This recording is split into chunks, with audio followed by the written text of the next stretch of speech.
Good morning student. आप लोगों को हमने मैटर द्रव के बारे में चल रहे थे, यानी कि अध्याय 1 चल रहे थे हम लोग। अध्याय 1 में हम लोगों ने पढ़ा था हमारे आसपास के पदार्थ, यानी पदार्थों के बारे में हम लोग चर्चा कर रहे थे। पदार्थ में से आज हमें जो चलना था, हम लोगों ने जो पढ़ा था अभी तक, उसमें हम लोगों ने पढ़ा था ड्राई आइस, सूखी बर्फ़ के बारे में। सूखी बर्फ़ के बारे में हमने बताया था कि जो आपका फायर एग्जीक्यूटर होता है, जो आपका सिरका वाला एग्जीक्यूटर होता है, उसमें से कार्बन डाइऑक्साइड जो निकलती है, उसी से शुष्क बर्फ़ बनाई जाती है। शुष्क बर्फ़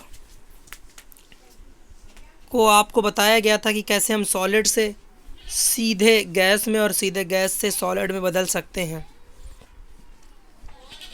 आगे देखिएगा, दाब और तापमान के प्रभाव से पदार्थों की तीनों अवस्थाओं में अंतरा रूपांतरण इस प्रकार होता है। देखिएगा, ये जो द्रव है, द्रव यानी जैसे पानी है, ये क्या हो जाती है, वाष्पीकरण हो जाता है और वो गैस बन जाती है।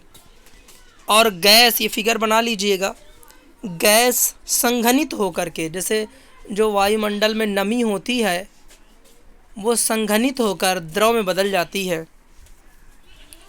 ठोस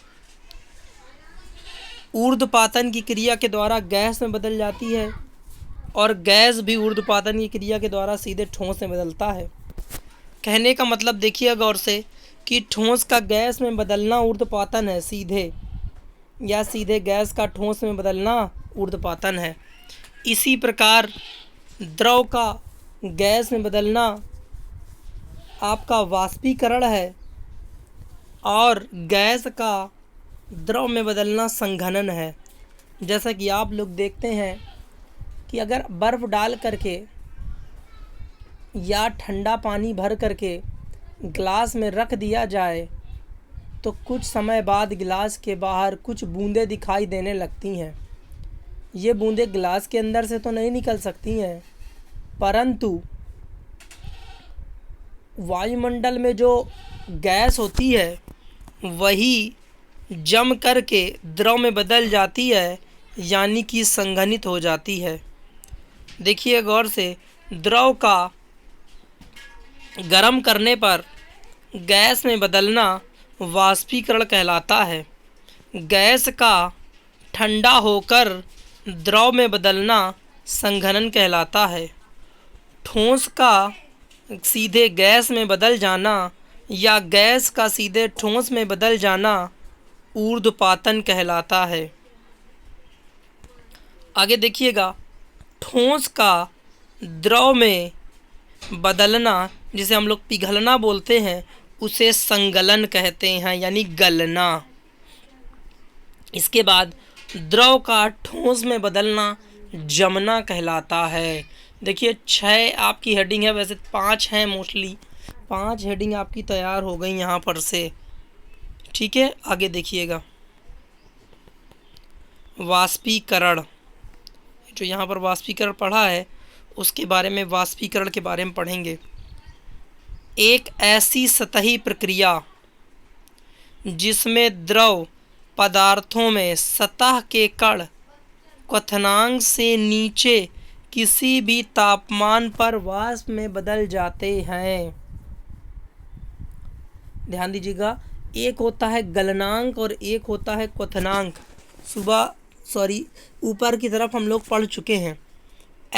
एक ऐसी सतही प्रक्रिया जिसमें द्रव पदार्थों में सतह के कण क्वथनांक से नीचे किसी भी तापमान पर वाष्प में बदल, यानी क्या हो जाते हैं, वाष्प में बदल जाते हैं। ऐसी प्रक्रिया को वाष्पीकरण कहते हैं। सतह पर उपस्थित कणों के उच्च गतिज ऊर्जा के कारण वे अन्य कणों के आकर्षण बल से मुक्त हो जाते हैं और इसकी कारण में से वाष्प में बदल जाती है। यानी जो आपका द्रव था उसमें एक आकर्षण बल ज़्यादा था, जब उसको गर्म किया तो उनके बीच के बॉन्डिंग में आकर्षण बल कम हो गया और वो सीधे वाष्प में बदल गया। इसे ही प्रक्रिया को हम कहते हैं वाष्पीकरण। देखिए, वाष्पीकरण को प्रभावित करने वाले कारक, यानी कब वाष्पीकरण ज़्यादा होगा, कब वाष्पीकरण कम होगा, किन किन चीज़ों से ये प्रभावित होगा, कब घटेगा कब बढ़ेगा, ये बात देखनी है हमको। सतही क्षेत्रफल, सतही क्षेत्रफल बढ़ने से वाष्पीकरण की दर बढ़ जाती है। कहने का मतलब ये है कि अगर आप एक गिलास में धूप में पानी भर करके रख दें और उतना ही पानी एक छिछली थाली में रख दें तो थाली वाला पानी कम हो जाएगा, लेकिन गिलास वाला नहीं कम हो पाएगा। जैसे आप लोगों ने देखा होगा कि जब हम लोग खाना बनाते हैं तो जब खोया वगैरह बनाया जाता है तो एक बड़ी सी कढ़ाई वगैरह ली जाती है जो छिछली सी होती है, जिससे उसका क्षेत्रफल बढ़ जाए और वाष्पीकरण की क्रिया क्या हो, तेज हो। तो सतही क्षेत्रफल बढ़ने से वाष्पीकरण की क्रिया क्या हो जाती है, बढ़ जाती है। तापमान में वृद्धि, ये तो बहुत ही आसान सी बात है कि तापमान बढ़ने से वाष्पीकरण की दर बढ़ जाती है, यानी जितना ज़्यादा तापमान बढ़ाते जाएंगे वाष्पीकरण भी उतना ज़्यादा बढ़ता जाएगा, क्योंकि पदार्थ के कणों की गतिज ऊर्जा बढ़ जाती है। नमी, अगर हवा में आर्द्रता है यानी नमी बनी हुई है, बारिश का दिन है, तो वाष्पीकरण की दर घट जाती है।